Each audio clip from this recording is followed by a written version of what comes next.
Frères et sœurs en Christ et en humanité, bonjour. Merci de nous retrouver pour ce deuxième numéro de 40 gestes d'amour pour le carême par le pape François. Justement, le thème de ce jour est « Dire merci, même sans en avoir besoin ». Un père avait coutume de rappeler à son enfant qu'il devait apprendre, et je dis bien apprendre à dire merci ou à être reconnaissant pour toutes les choses, à commencer par la maison. Dire merci pour le cadeau reçu, dire merci pour la scolarité réglée, dire merci pour le goûter ou le repas, dire merci pour la visite du fils du voisin, dire merci pour l'accompagnement au parc, bref, dire merci pour tout ce qui arrivait dans sa vie. Merci, un petit mot, tout simple, facile à prononcer. Il est clair que certains trouveront ces exercices trop encombrants et pas toujours nécessaires, puisque les actes posés ou vécus relèvent parfois de l'obligation des parents ou des amis. C'est une opinion que nous leur concédons. Le problème, c'est que dire merci ou être reconnaissant ne va pas de soi et a tendance même à disparaître de nos manières d'être et de faire, puisque nous avons l'impression que tout nous est dû, que non. Pour rire un peu, quelqu'un disait qu'il est allé à la pharmacie demander le médicament « merci ». Et on lui a dit que ce médicament était en rupture de stock, pour dire simplement qu'il se fait rare de trouver des personnes reconnaissantes.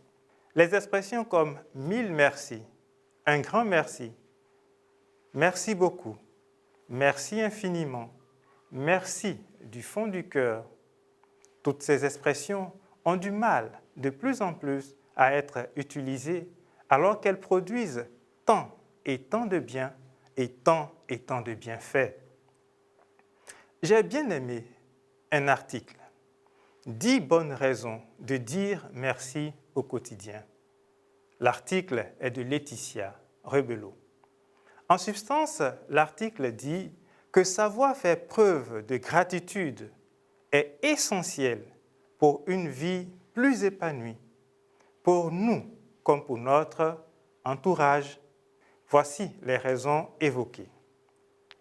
Première raison, dire merci est bon pour le cœur. Deuxième raison, dire merci est bon pour la santé en général. Troisième raison, dire merci est bon pour le moral. Quatrième raison, dire merci est bon pour la vie professionnelle.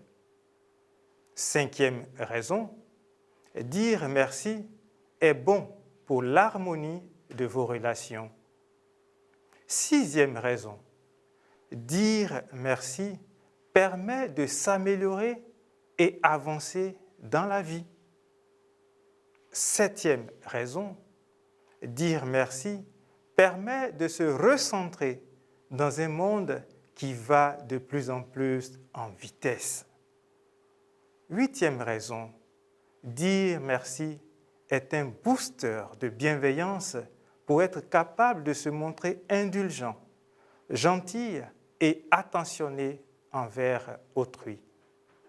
La neuvième raison, c'est que dire merci est bon pour la confiance en soi.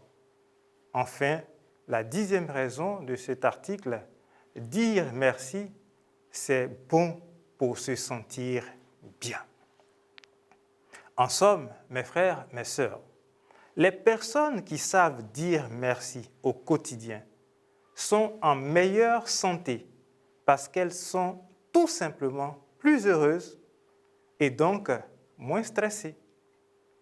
Ces mêmes personnes qui éprouvent de la gratitude repèrent davantage les événements positifs de la vie et ont ainsi une représentation plus positive de leur environnement social et de leurs conditions de vie.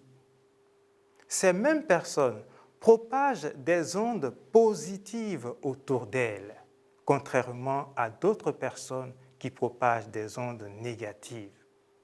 En réalité, mon frère, en réalité, ma sœur, la reconnaissance améliore le sentiment d'appartenance, la productivité et améliore l'atmosphère au travail et dans le cadre de vie au quotidien. Dire merci en toutes circonstances et parfois pour très peu ou encore sans en avoir besoin est finalement un acte qui ne coûte pas grand-chose, mais qui peut apporter et rapporter beaucoup.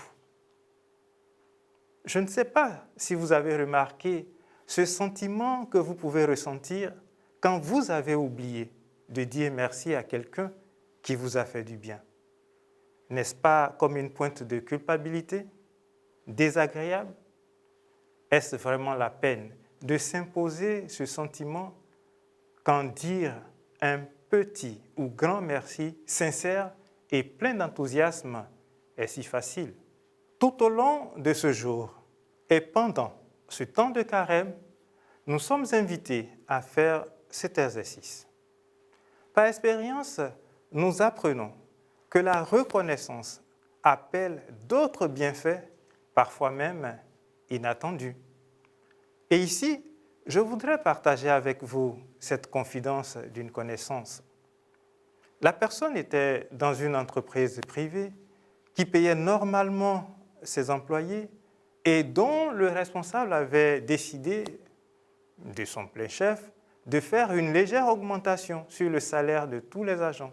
Après la paie, un seul agent a eu la force d'aller trouver le directeur et de lui dire merci pour ce geste. La chose qui faisait bien sûr rire, c'est que tous les autres qui n'avaient pas demandé cette augmentation trouvaient qu'elle était insignifiante.